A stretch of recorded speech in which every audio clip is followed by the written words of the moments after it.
আপনি আমি ভারতবর্ষের সংবিধান মানব না, তো সংবিধান পরিবর্তন হয়ে যাবে? কথা বলে, সংবিধান সংবিধানের জায়গায় থাকবে। আমি সংবিধান মানব না, এটি যখন প্রশাসনের কাছে বার্তা চলে যাবে, আমাকে অ্যারেস্ট করে তখন 14 শিখের মধ্যে ভরবে। অন্য কমিউনিটি তো কোরআনকে বিশ্বাস করিনি, আর মুসলিমরা বিশ্বাস করেছে, তারপরেও কার্যত এটার মূল্য দেবে না। আল্লাহর কোরআনের কি যায় আসে? বলেন বলেন, আল্লাহর কোরআনের কি যায় আসে? তো আজকের মুসলিম সমাজের যারা কোরআনী সংবিধানকে মান্যতা দেবে না, ভাই আমার আল্লাহর বিচার তাড়াতাড়ি নয়, আল্লাহর বিচার দেরিতে। যে আল্লাহর বিচারের রায়ের জন্য একটি নির্দিষ্ট দিন আছে, যেটাকে কিয়ামত বলা হয়। জি, দুনিয়াতে আল্লাহ দেন হালকা পাতলা কিছু পানিশমেন্ট। কোরআন শরীফে সে কথাও আল্লাহ বলেছেন, কোরআন শরীফে সে কথাও আল্লাহ বলেছেন যে আমি আমার বান্দা বান্দীদেরকে অল্প কিছু শাস্তি দেই, অল্প শাস্তি আমি আল্লাহ দেই। ওয়ালা নুযিকান্নাহুম মিনাল আযাবিল আদনা, আমি দুনিয়াতে অর্থ সংকট, রোগ ব্যাধি কিংবা জীবনের কোণঠাসা পরিস্থিতি, জি ফসলের অবনতি এবং নিজের পরিবারের কারুর বিয়োগ ঘটা, মৃত্যু হওয়া, এক কথায় যে কোনো পর্যায়ের ব্যক্তিগত কিংবা সামগ্রিকভাবে কোন আযাব যদি আমি আল্লাহ দিই, তো কোরআন বলছে আযাবিল আদনা, ওটি হলো হালকা শাস্তি। কেন দিই? আমি আল্লাহ এই জন্য দিই যাতে করে এই হালকা শাস্তি পেয়ে ওরা ওদের ভুল বুঝে ওদের পথ থেকে ফিরে আসে। জি, দুনাল আযাবিল আকবার, মহাশাস্তি দেই না। আল্লাহ বলছেন আমি মহাশাস্তি দেই না। মহাশাস্তির জন্য ঘোষিত দিন হলো কিয়ামতের বিচারের পর। আগে যেটা দিই এটা হালকা পাতলা শাস্তি। কি বলেছি?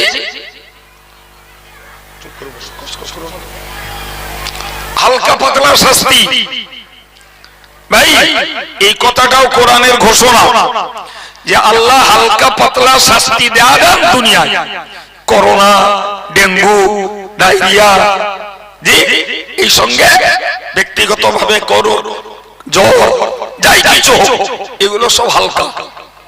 আল্লাহ বললেন পরে রয়েছে মহাশাস্তি। উদ্দেশ্য হলো লাআল্লাহুম ইয়ারজিউন, যদি ওরা একটু ধাক্কা খেয়ে একটু যদি ঠেকায় পড়ে যদি ফিরে আসে। তাহলে আমার আল্লাহ পাকের চেষ্টা হলো বান্দাকে মন্দত্ব থেকে ভালোর দিকে ফেরানো। বাপ ছেলেকে মারে না মেরে ফেলার জন্য, মা মেয়েকে মারে না মেরে ফেলার জন্য, শিক্ষক ছাত্রীকে মারে না তাকে মেরে ফেলার জন্য, বাবা ছেলে মেয়েকে মারে তাকে সভ্য শায়েস্তা বানানোর জন্য, তাকে দুষ্টুমি থেকে ভালোর দিকে পরিবর্তনের জন্য। শিক্ষক শিক্ষিকা ছাত্র ছাত্রীকে মারে তাকে পড়ার প্রতি মনোযোগী করার জন্য, তার পড়াটার উন্নতি ঘটাবার জন্য। ঠিক ততই বছর আল্লাহ পাক বান্দাকে সমূলে ধ্বংস করার জন্য আল্লাহ শাস্তি দেন না। আল্লাহ শাস্তি দেন বান্দা যদি একটু ধাক্কা খেয়ে, একটু ঠক্কর খেয়ে, একটু আঘাত পেয়ে যদি বান্দা তার অবৈধ আচরণ থেকে, তার বিপদ থেকে যদি সুপথে ফিরে আসে, তার জীবনটাকে যদি ভালোর দিকে পরিবর্তন করে, এজন্যই আল্লাহ শাস্তি দেন। কিছু বোঝা যাচ্ছে আমার কথা না? শুধু আমি একলা একলা বলছি? প্রিয় ভাইরা আমার, সুতরাং মনে রাখতে হবে যে দুনিয়ায় যেটা পাই এটার নাম আযাবে আদনা কোরআনের ভাষায়, যার বাংলা মানে হলো হালকা শাস্তি। আর পরের শব্দ রয়েছে দুনাল আযাবিল আকবার, মহাশাস্তির পূর্বে। মহাশাস্তিটা কিয়ামতের বিচারের পর। সম্মানিত ভাইরা আমার, মনে রেখে দিন, আমি আপনাকে বোঝাচ্ছিলাম যে ইবলিস যখন বলবে আল্লাহ পাক তার ওয়াদা সত্য পরিণত করেছেন। তোমরা জীবনে আল্লাহর কথা মানোনি, আল্লাহর কথাকে অগ্রাহ্য করে জীবনে চলেছিলে, তারই বিনিময়ে আল্লাহ আজকের এই শাস্তি তোমাদেরকে দিয়েছেন। ভাইরা আমার, ওই সময়ে জাহান্নামীরা ইবলিসের উপরে দাঁতে দাঁতে খিঁচাবে, তার প্রতি অত্যন্ত তীব্র রোষ ঝাড়বে। ইবলিস তখন বলবে, বাচ্চা তোমরা আমার উপরে দাঁত মুখ খেঁচাখিচি করছো কেন? আমি তোমাদের কি করেছি? কি করেছি তোমাদের? আমি তো তোমাদের কিচ্ছু করিনি।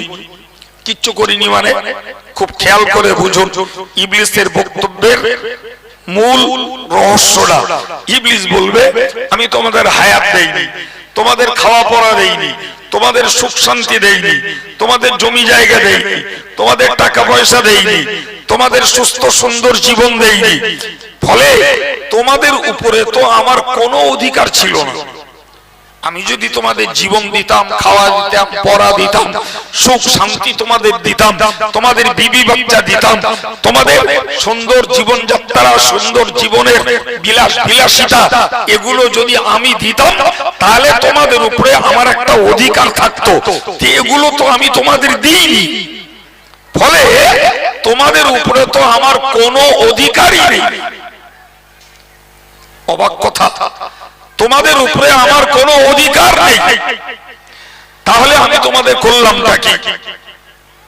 যে কি করেছি? তো লোকেরা বলবে যে তুমি তো ওয়াদা করেছিলে, তুমি তো ওয়াদা করেছিলে যে আমরা এইসব কিছু করব, এসব কিচ্ছু হবে না। ওই কবরের আযাব, হাসরের আযাব, জাহান্নামের আযাব, ওসব কিচ্ছু হবে না। ওসব মৌলবীদের টাইম পাস করা কথা, ওরা শুধু সময় কাটাবার জন্য ওইসব বলে, আসলে কিচ্ছু হবে না। আর যদি কিছু হয় আমি আছি, তোমাদের থাকাবো। কথা বোঝা যাচ্ছে কিছু? এই কথাটা ইবলিস জাহান্নামীদের সামনে কিয়ামতের দিনে বলবে। আমার আল্লাহ সেই কথাটা কোরআনে তুলে দিয়েছেন। এই উড়ন্ত, ছুটন্ত, দুরন্ত, উচ্ছৃঙ্খল কলেমার নামে যারা ধর্মটাকে নস্যাৎ করছে, এদেরকে বোঝানোর জন্য আল্লাহ কোরআনে তুলে দিয়েছে, কোরআনে তুলেছেন। ইবলিস এক কথায় বলবে, আমি ওয়াদা করেছিলাম, আমার ওয়াদা ভঙ্গ করলাম। কি করবে করো। ইবলিস পরিষ্কার বলে দিল, আমি ওয়াদা করেছিলাম, আমার ওয়াদা ভঙ্গ করলাম। কি করবে? কি করবে? কিচ্ছু করার আছে? জি ভাই, দাঁতে দাঁতে খিঁচাখিচি করবে। ইবলিস তখন বলবে, তোমাদের উপরে আমার কোনো অধিকার ছিল না, কিচ্ছু অধিকার ছিল না। ওমা কানা লি আলাইকুম মিন সুলতান ইল্লা আন দাওতুকুম, তোমাদের উপরে আমার কোনো অধিকার ছিল না, কেবলমাত্র আমি তোমাদেরকে ডেকেছি, আমি তোমাদেরকে ডেকেছি, এই কাজটাই করেছি। যে আল্লাহ পাক ওয়াদা খেলাপ করেন না। পৃথিবীর অন্য কোন ধর্ম অবলম্বী কেউ বিশ্বাস না করুক, কথাটা আমরা বিশ্বাস করি, ঠিক তো নাকি বাবু? আল্লাহ ওয়াদা খেলাপ করেন না। কোরআনে আল্লাহ বলেছেন, ইন্নাল্লাহা লা ইখলিফুল মিআদ, আল্লাহ পাক কখনো ওয়াদা খেলাপ করেন না। ভাই ওই কথাটা কিয়ামতের দিনে যে মানুষগুলো জাহান্নামের জন্য নির্বাচিত হবে, তাদের সামনে যে বলবে আর কেউ না, খোদ শয়তান। কে বলবে? কে বলবে? আচ্ছা, শয়তান যদি ওই কথাটা এই পৃথিবীতে মানুষজন থাকাকালীন ওই কথাটা মানুষকে বলতো, তাহলে মানুষ কিন্তু খানিকটা ভাবতো স্বাভাবিক। কিরকম? যে আল্লাহ পাক ওয়াদা করেছেন, যারা শিরক করবে তাদেরকে জাহান্নাম দেবে, যারা সুদ খাবে তাদেরকে জাহান্নাম দেবে, যারা মদ খাবে তাদেরকে জাহান্নাম দেবে, যারা নামাজ কাজা করবে তাদেরকে জাহান্নাম দেবে, যে মেয়েরা বেপরদায় ঘুরবে তাদেরকে জাহান্নাম দেবে, এসব তো আল্লাহর ওয়াদা নাকি? হ্যাঁ, তো এই ওয়াদার কথাগুলো যদি শয়তান মানুষগুলো পৃথিবীতে বেঁচে থাকতে শোনাতো, তাহলে মানুষগুলো ভাবতো যে আমাদের আলেমরাও যা বলছে, তো আমাদেরকে যারা মিসগাইড করছে শয়তান, সেও তো তাই বলছে। কি ঠিক না? আরে আপনি শুনলে হতবাক হবেন। কোরআন শরীফে আল্লাহ বলেছেন জাহান্নামীরা যখন জাহান্নামে যাবে, তো জাহান্নামে যাওয়ার পরে তারা নিজেরা নিজেরা বলা কোয়া করবে, বলবে লাউ কুন্না নাসমাউ আও নাকিলু মা কুন্না ফি আসহাবিস সাঈর। তারা বলবে যদি আমরা পৃথিবীতে আলেমদের কথাগুলোকে শুনতাম আর বুঝতাম, তাহলে আজকের আমরা দোজখবাসী হতাম না। এই কথাটাও আল্লাহ কোরআনে তুলে দিয়েছেন। ভাই দুঃখজনক ভাবে বলতে হয়, আজকের আমাদের যুব সমাজ, যুবতী সমাজ, যারা ধর্মকে বুড়িয়ে আঙুল দেখিয়ে কোরআনী সংবিধানকে যারা মূল্য না দিয়ে আলেমদের বর্ণিত কথাগুলোকে যারা রহস্যের সঙ্গে উড়িয়ে দিয়ে তারা যৌবনের তাড়নার যৌবনের স্রোতে চলছে। ভাই যদি এদের এই লাইফ স্টাইল চেঞ্জ না হয়, এরা যদি এদের জীবনের ঠাঁটভাঁটকে ইসলামের পক্ষে পরিবর্তন করতে না পারে, আর শেষ অবধি যদি এই আধুনিকত্বের ছোঁয়াচে আর আধুনিকত্বের ধাঁচেই এদের জীবনটা এরা অতিক্রম করে যায়, এজ ইট ইজ এদেরকেও জাহান্নামে যে ওই কথাই বলা লাগবে যে আমরা যদি দুনিয়াতে আলেমদের কথা শুনতাম আর বুঝতাম, তাহলে আজকে আমাদের দোজখবাসী হতে হতো না। কিন্তু বলেন না, জ্ঞানী মানুষ মাত্রই তো বুঝবেন, সেদিন আফসোস করে লাভ কি? আফসোস করে সেদিন লাভ আছে? একটু কথা বলো।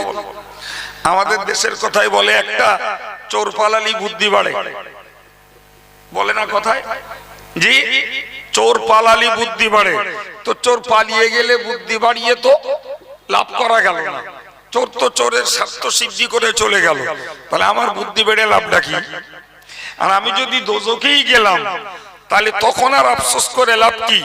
যদি আলেমদের কথা শুনতাম বুঝতাম, আজকে দোজখবাসী হতে হতো না। আল্লাহ তো অ্যাডভান্স ওই কথাটাকে কোরআনে তুলে দিয়েছেন শিক্ষিত সমাজের জন্য, শিক্ষিতা মেয়েদের জন্য এবং বিবেক সম্পন্ন মানুষদেরকে ওই কথাটাকে বোঝাবার জন্যই তো 1400 বছর আগে কোরআনে ওই কথাটাকে আল্লাহ কোট করে দিয়েছেন যে দোজখে যেয়ে দোজখীরা একথা বলবে। ফলে তোমাদের যাদের বুদ্ধি আছে, তোমরা যারা বিবেক সম্পন্ন, তোমরা এমন কিছু করো না যে কারণে তোমাদেরকেও দোজখে যেয়ে ওইরূপ কথা বলতে হয়। তবে তো কোরআনে এই কথাটা কোট করার কল্যাণ উপকারিতা মানুষজন উপভোগ করতে পারবে।